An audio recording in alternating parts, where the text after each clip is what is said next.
예, 아멘. 감사합니다. 예, 우리 청년들이 미래의 희망이고요. 그리고 어떤 앞으로 우리 교회를 이끌어갈 젊은 세대들입니다. 여러분들께서 늘 끊임없이 기도해 주셔서 참으로 우리 교회가 날로 성장하고 자라나는 그리고 끊임없이 이어지는 놀라운 축복이 임해야 될 줄로 압니다. 예, 오늘 말씀은 믿음으로라고 하는 제목으로 하나님의 말씀을 전하도록 하겠습니다. 여러분, 그 히브리서 11장 믿음에 대한 개념을 먼저 말씀을 합니다. 믿음은 바라는 것들의 실상이라고 하는 개념을 말씀을 하고, 믿음으로 행한 사람들의 그 이름을 쭉 열거를 하다가 그 마지막 부분에 들어가서는 수 없는 사람들, 수없이 많은 무리들, 뭐 이런 이제 말씀을 이제 연이어가는 이런 이제 모습을 보게 됩니다. 그래서 사실 히브리서 11장은요, 굉장히 중요한 말씀 가운데 하나입니다. 그래서 오늘은 이제 딱 하나 이제 그 믿음으로라고 하는 이 표현의 그 말씀이 굉장히 많이 기록이 되어 있어요. 한 20번 정도 이렇게 기록이 되어 있을까요? 몇 쭉씩 기록이 이제 되어 있습니다. 여러분, 이스라엘 백성들이 모질게 걸었던 광야 40년 생활을 마감하고 드디어 하나님의 명령에 의해서 젖과 꿀이 흐르는 그 가나안 땅, 약속의 땅으로 이제 가는 거죠. 여러분, 이번 한 주간 동안 참으로 이제 그 이스라엘의 그 전쟁을 우리가 또 다시 한번 이제 보게 되는데, 이제 보면서 우리가 느끼는 게 그거죠. 이제 구약 성경에 보면 이제 그 여부스 그 가나안 땅에 살고 있는 그 7 족속들, 이방인들이죠. 그 족속을 전부 이제 쫓으라 이렇게 우리 하나님이 명령을 하세요. 그런데 다 쫓아내지를 못하죠. 그래서 그 결과 오늘날까지 이루어지게 되는 거, 오늘날까지 이어지는 거예요. 그러니까 하나님께서는 분명히 가나안 땅을 이스라엘 백성들에게 주었거든요. 그리고 이제 그 땅에 있는 그 족속들을 다른 곳으로 다 내보내라. 그런데 이제 거기서 이제 함께 사는 거예요. 이방인과 이스라엘 사람들. 이제 같이 이제 살다 보니까 오늘날의 이와 같은 현상들이 일어나는 거.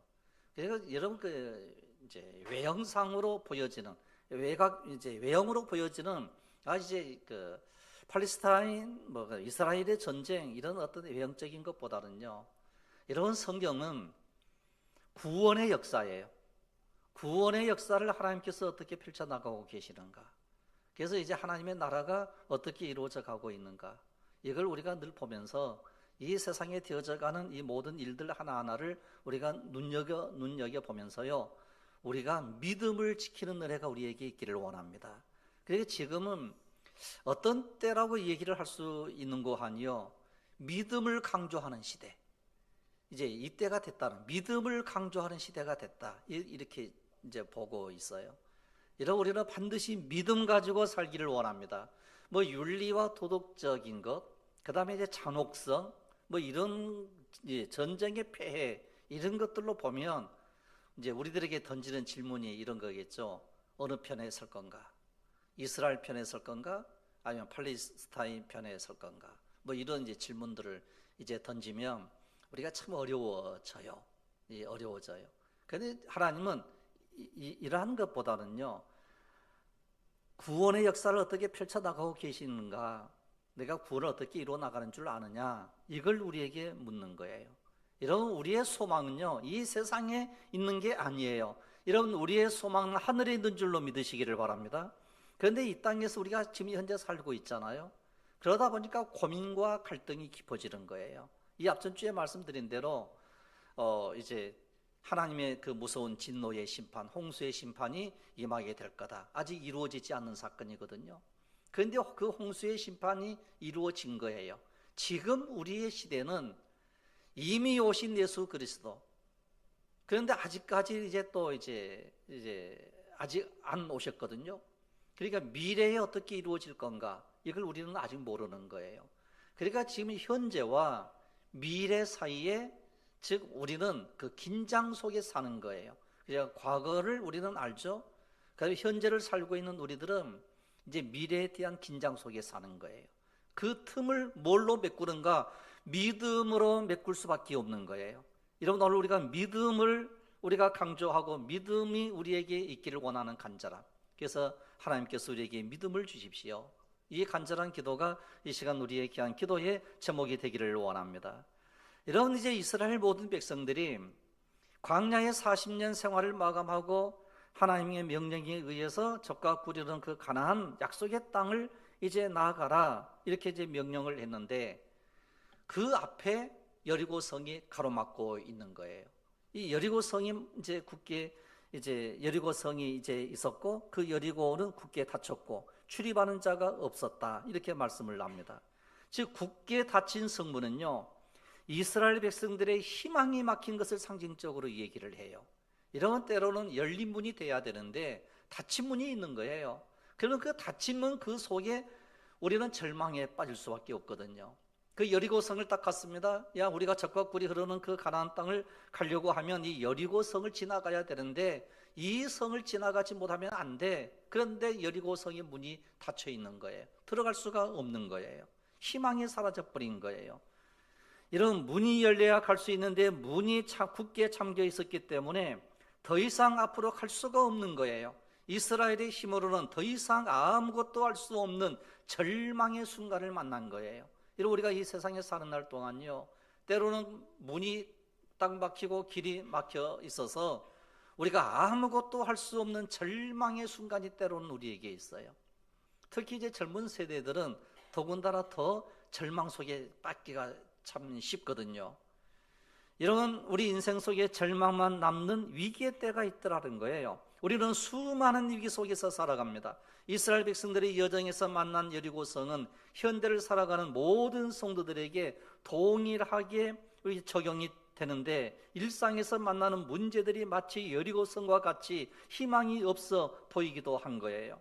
우리 앞에 감당하기 어렵고 도무지 해결의 기미가 보이지 않는 문제들 앞에서 여리고성을 무너뜨리는 그 은혜가 어디에 있었는가? 그 능력은 어디에서 나왔는가? 바로 믿음에서 나오더라는 거예요. 여러분, 절망을 무너뜨릴 수 있는 능력은 오직 믿음밖에 없다는 사실을 여러분 아시기를 바랍니다. 그래서 우리에게 믿음을 주십시오. 그래서 믿음은 능치 못한 일이 없더라는 거예요. 이런 평범한 순종이 승리를 약속하신 우리 하나님께서 구체적으로 행동 지침을 말씀을 해 주시는 내용이 나오게 되는데 여호수아 6장 1절로 3절 그 여리고성에 대한 말씀들이 나오거든요. 그 여호수아 6장 1절로 3절을 보시면 이스라엘 자손들로 말미암아 여리고는 굳게 닫혔고 출입하는 자가 없더라. 여호와께서 여호수아에게 이르시되 보라 내가 여리고와 그 왕과 용사들을 내 손에 넘겨주었으니 너희 모든 군사는 그 성을 둘러 성 주위를 매일 한 번씩 돌되 엿새 동안을 그리하라. 이런 이스라엘 백성들이 온다고 하는 그 말을 들었던 여리고 사람들이 이제 이 성문을 굳게 닫아버리는 거예요. 그리고 출입하는 자도 없었어요. 여리고는 굳게 닫혀 있다라고 했을 때 이것은 희망이 보이지 않는다는 의미인데 하나님께서는 약속과 더불어 믿음을 사용하는 매뉴얼을 보여주시는 거예요. 행동 지침이에요. 너희들은 문 닫혀 있지. 이제 너희들이 해야 될 일이 있는데 그 해야 될 일은 이 성을 도는 거야. 걷는 거야. 매일 한 번씩 성 주위를 돌되 마지막 날에는 7바퀴를 돌라고 이제 말씀을 하는 거예요. 그러니까 7일 동안을 도는 거죠. 하나님께서 그들에게 요구한 것은 참으로 이제 너무너무 평범한 거예요. 여러분 이스라엘 사람들은 광야에서 이제 태어난 사람, 이 세대 사람들은 여호수아와 갈렙을 빼고 그 외의 사람들은 전부 어디서 태어난 사람인 거 아니요? 광야에서 태어난 사람들이에요. 그리고 20세 이하 된 사람들 이제 이렇게 이제 섞여 있거든요. 그러니까 이제 이 사람들이 제일로 잘했던 게 뭐겠어요? 걷는 일을 제일로 잘하는 거예요.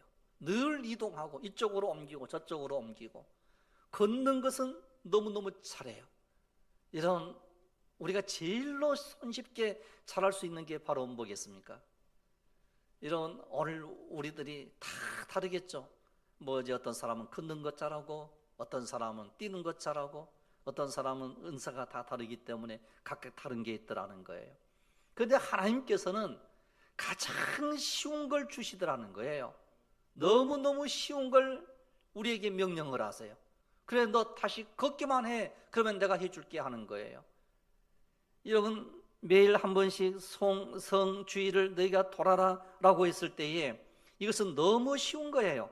그래서 태어나면서부터 광야에서 40년 동안 걸어 다녔던 사람들이었습니다. 그래서 하나님께서는 특이하고 비범한 것을 요구하는 것이 아니라 너무 평범한 것을 요구하시더라는 거예요. 여러분, 이렇게 할 수 있을 것 아니에요? 야, 여리고 성보다도 더 높은 성 쌓아. 뭐 이렇게 명령할 수도 있었을 거고, 야, 너희들이 군사훈련을 해야 너희들이 저 문을 통과할 수 있어. 뭐 이렇게 있을 거고. 그런데 하나님께서는 너무너무 쉬운 것 내주는 거예요. 야, 너희들 걸어. 막 걷기만 하면 돼. 그래서 요즘 그런 얘기 있잖아요. 걸으면 살고 누우며 뭐 한다고요? 이제 죽는데요. 우리가 늘 걷기를 원합니다. 어디를 향해서? 뭐 교회를 향해서 걷는 은혜가 있기를 원합니다. 여러분, 그러면 그 매뉴얼을 보시면 첫째는 믿음으로 7일 동안을 보라는 거예요. 믿음으로. 그래, 걷는데 어떻게 걷느냐? 믿음을 가지고 걸으래요. 이런 우리가 어떤 일을 할 때에도요, 그냥 괜히 하지 말고요, 믿음을 가지고 일하는 은혜가 있기를 원합니다. 그리하면 그 속에 놀라운 능력이 생기게 되더라는 거예요.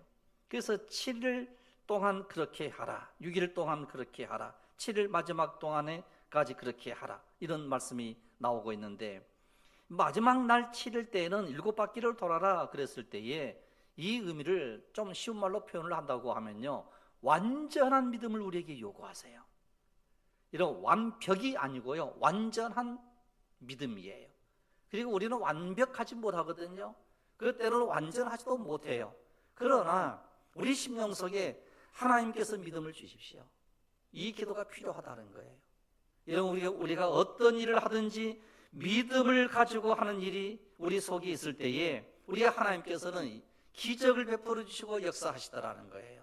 이게 중요한 것은 믿음으로 행하는 거예요.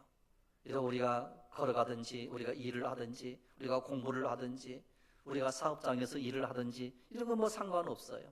우리가 믿음으로 할 때 그 믿음의 그 분량을 우리 하나님께서는 보고 계실 줄로 믿습니다. 그래서 여호수아서 6장 4절을 보시면 제사장 7은 7 양각 나팔을 잡고 언약궤 앞에서 나아갈 것이요 7째 날에는 그 성을 7번 돌며 그 제사장들은 나팔을 불 것이며 그랬어요. 여러분, 이스라엘 백성들은 광야 40년 동안의 삶을 마감하고 요단강을 건넜습니다.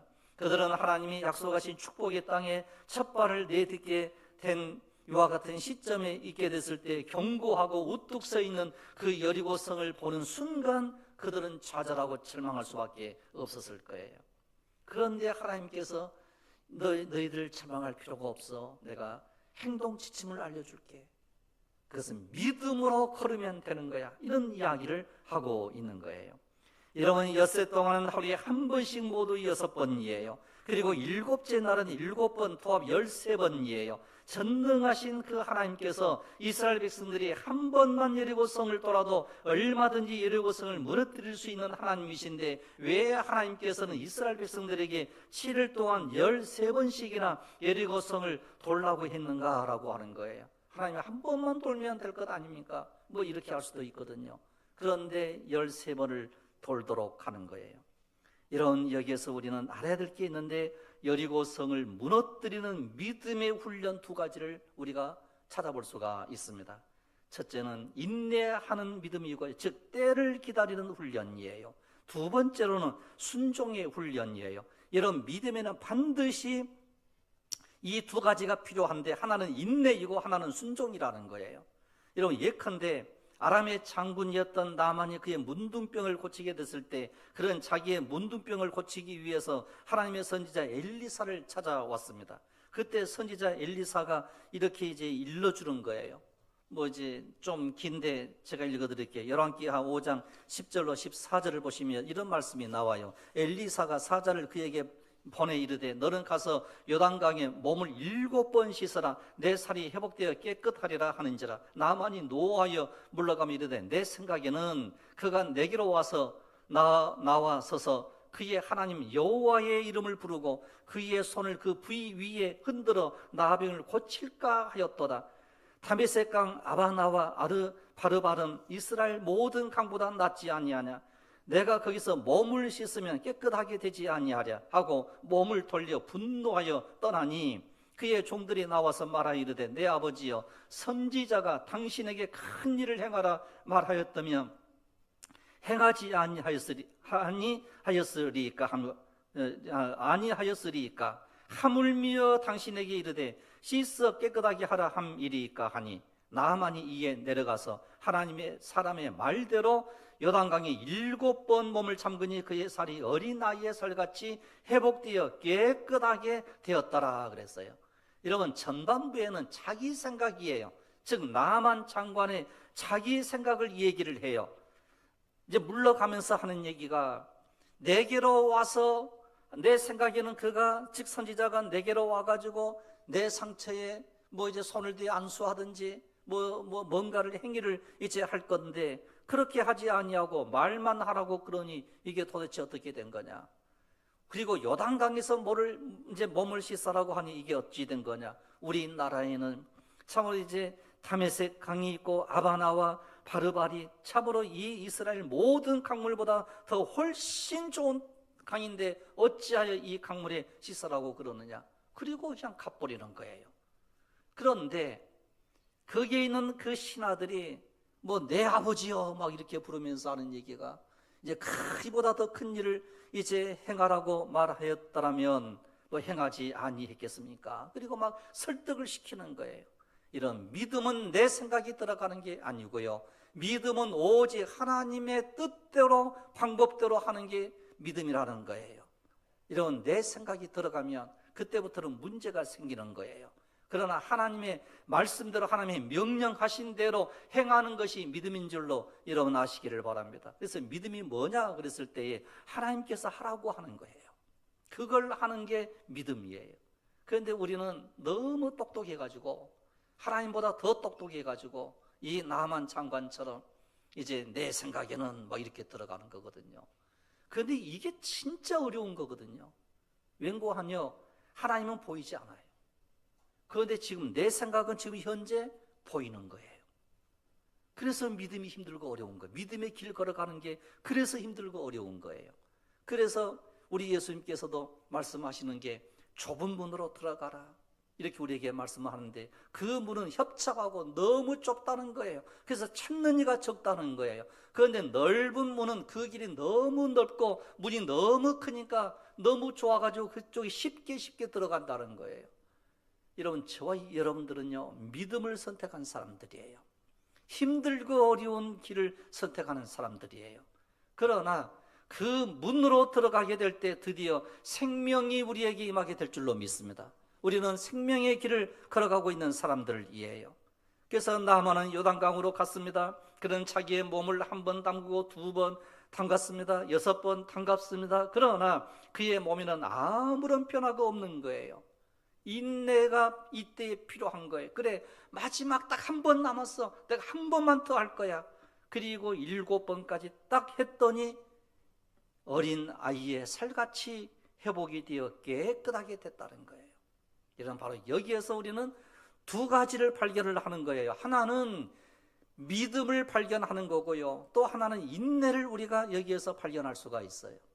이런 오직 우리는 여기서 우리가 인내하고 우리가 순종하는 것, 믿음으로 인내하고 믿음으로 순종하는 것이 우리에게 꼭 필요하다는 거예요.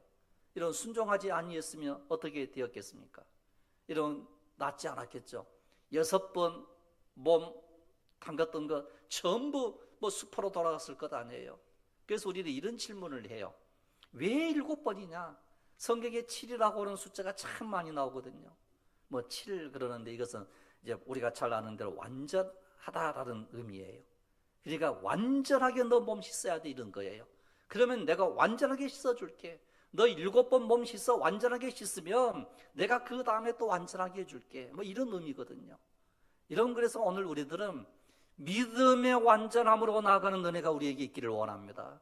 그래서 우리는 끝까지 인내하고 그 다음에 순종하게 될 때 그때 우리는 우리의 믿음을 하나님께 보여드릴 수 있는 거예요. 그래서 중요한 게 우리가 끝까지 인내하는 것, 그리고 말씀대로 순종하는 것. 내 생각이 그 속에 들어가지 않는 거예요. 그런데 이 나하만 장관은 노하여 물러가면서 내 생각에는 이렇게 내 생각에는 이런 우리의 생각이 아무리 높고 우리의 생각이 아무리 깊다 할지라도 하나님의 생각에는 전혀 미치지를 못하는 거예요. 왜? 모든 것을 하나님이 아시기 때문에. 우리를 고쳐주시는 분도 하나님이시고 우리를 인도해 주시는 분도 하나님이신 줄로 믿습니다. 그래서 이제 이스라엘 백성들은 하나님의 말씀에 따라서 여리고성을 계속해서 돌았습니다. 한 번 돌고 두 번 돌고 12번을 돌 때까지는 여리고성에 아무런 변화가 일어나지 않는 거예요.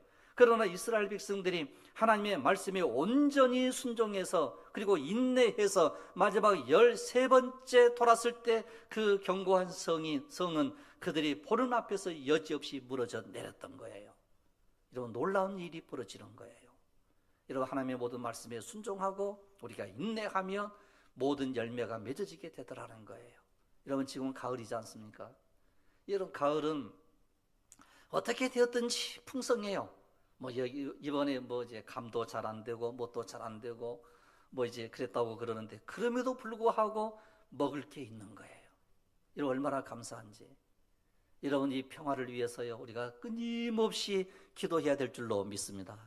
여러분, 일상의 이 삶이 얼마나 소중하다는 것을 우리들이 코로나19를 통해서 우리는 알았잖아요. 그리고 몇 년 전에 이 구례 땅에 수해가 일어나가지고 한 일주일 이상을 우리가 진짜 힘들고 어렵게 이 하나하나의 과정을 거쳤잖아요. 여러분, 일상의 삶이 차로 평안한 삶이 되기를 원하는 간절함이 우리에게 필요한 줄로 믿습니다.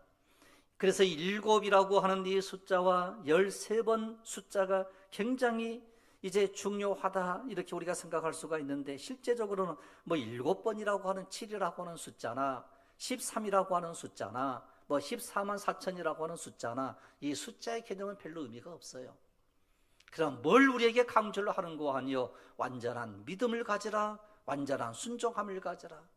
그리고 하나님의 그 나라의 백성의 숫자 속에 다 채워질 그때까지 하나님의 나라가 이루어지게 될 그때까지 인내하라는 거예요.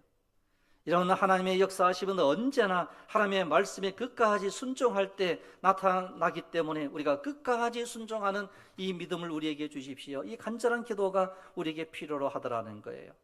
여러분, 우리 앞을 가로막고 있는 여리고성이 있습니까? 낙심할 필요가 없습니다. 절대로 포기할 필요가 없습니다. 문제는 여리고성이 아니라 문제는 우리의 불신앙이라는 거예요.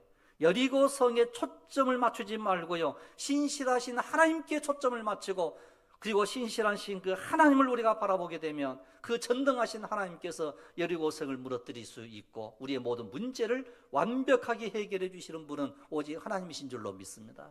그 하나님을 의지하는 거거든요. 그래서 지금은요 진짜 믿음을 강조할 때가 되었다 이런 생각을 해요.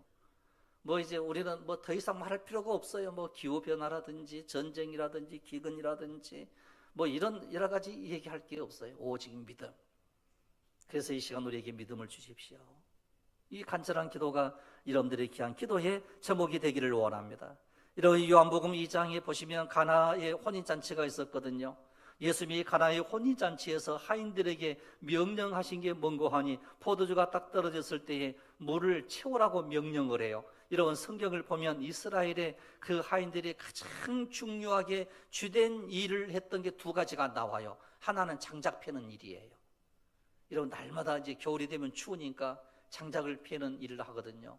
그 다음에 두 번째로는 물 깃는 일을 해요.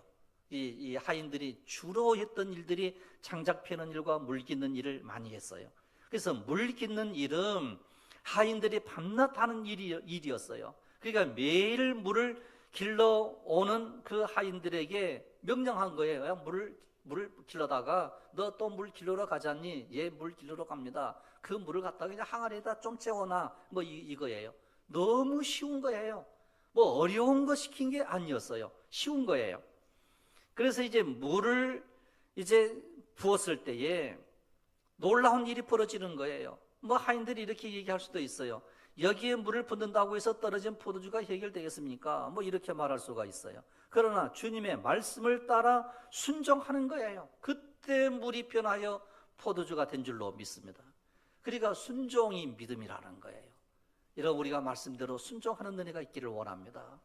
그래서 이스라엘 백성들이 왜 망했는가? 그 이유는 딱 한 가지예요. 불순종이에요. 이런 에덴 동산이 왜 파괴가 되었는가? 바로 불순종이에요. 그래서 불순종이 그렇게 두렵더라는 거예요. 이런 늘 순종하게 될 때 우리 하나님께서는 놀라운 기적을 베풀어 주시는 거예요. 이런 40년 동안이나 돌아다녔던 이스라엘 백성들이었습니다. 광야 40년은 그저 걷는 여정에 불과했어요. 그러나 지금은 다르게 도는 거예요.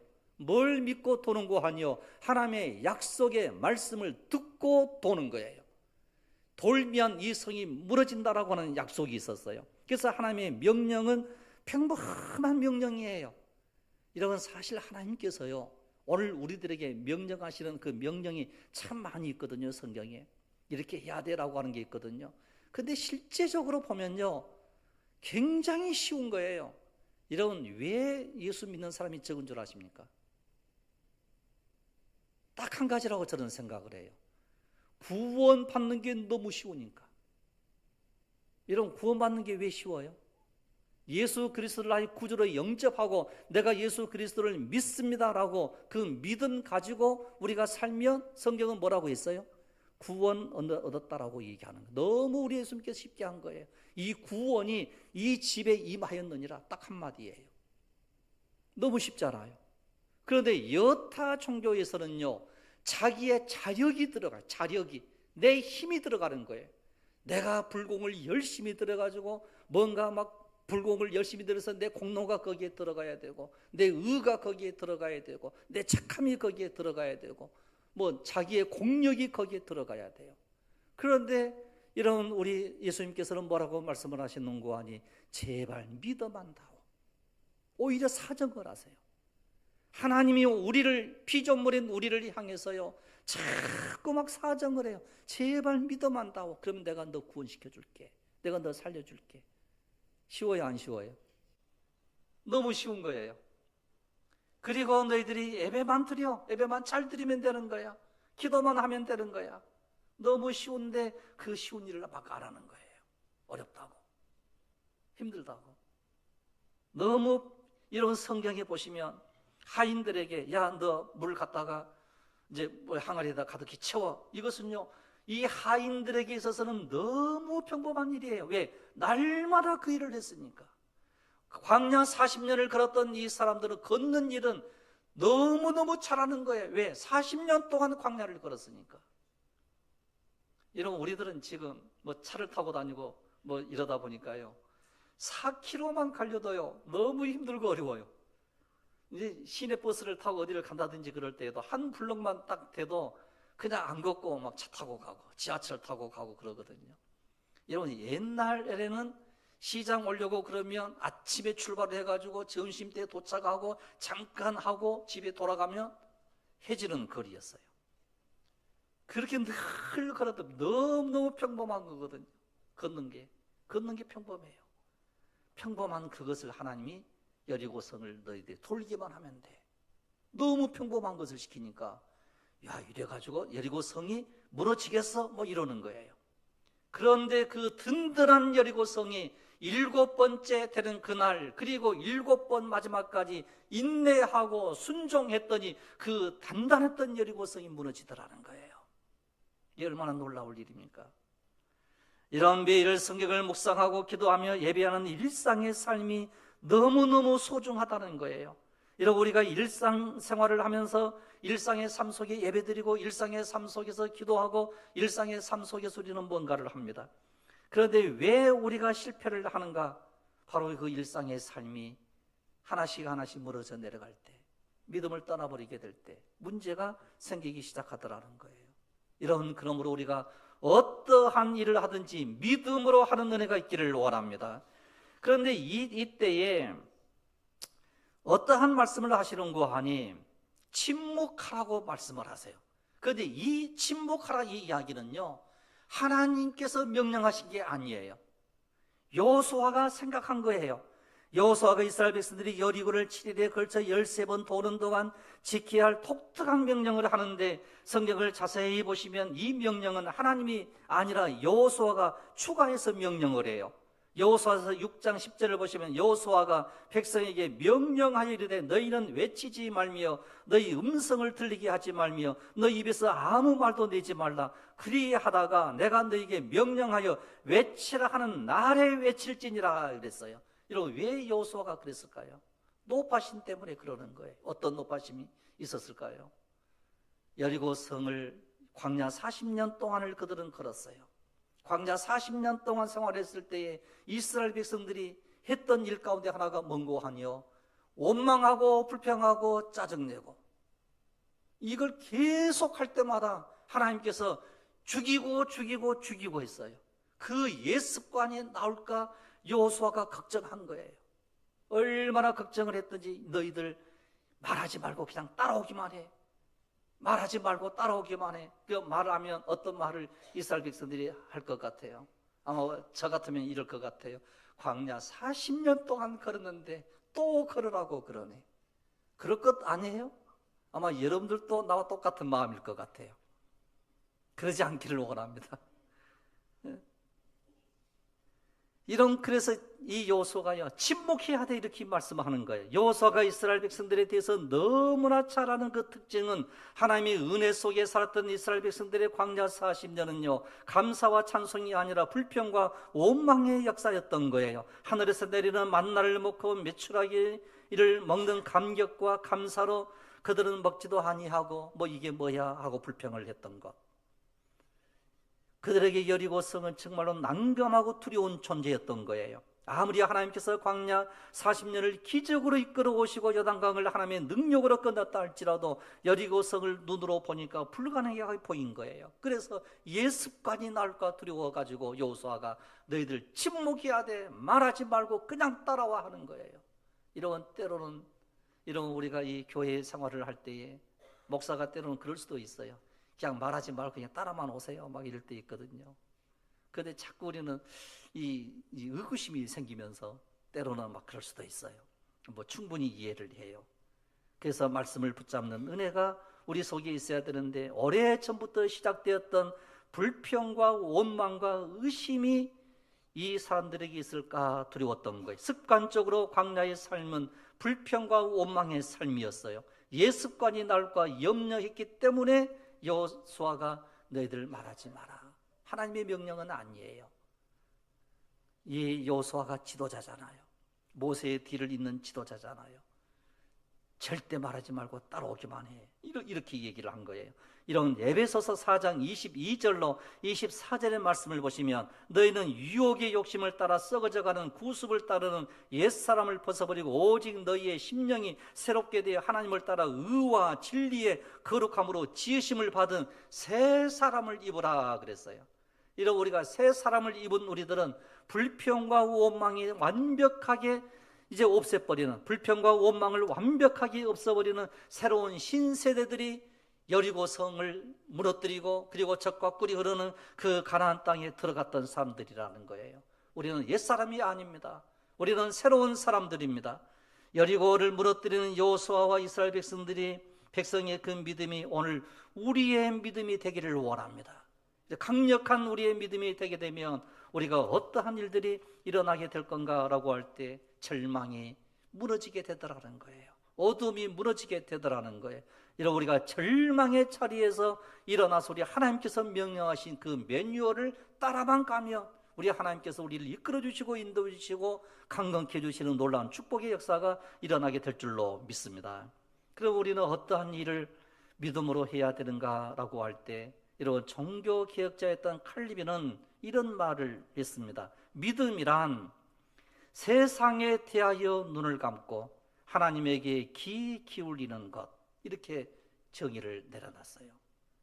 이런 오늘 믿음이라고 하는 것은요, 세상에 대하여 우리가 눈을 감고 하나님께서 말씀하신 그 말씀의 귀를 기울이기를 원하는 거예요. 이런 이 세상은요, 혼란과 혼돈이에요. 이런 그러나 하나님의 음성은 이 혼란과 혼돈을 다 거두어내고 새 하늘과 새 땅을 우리에게 주시는데 그것을 믿음으로 보라는 거예요. 믿음으로 지켜내라는 거예요.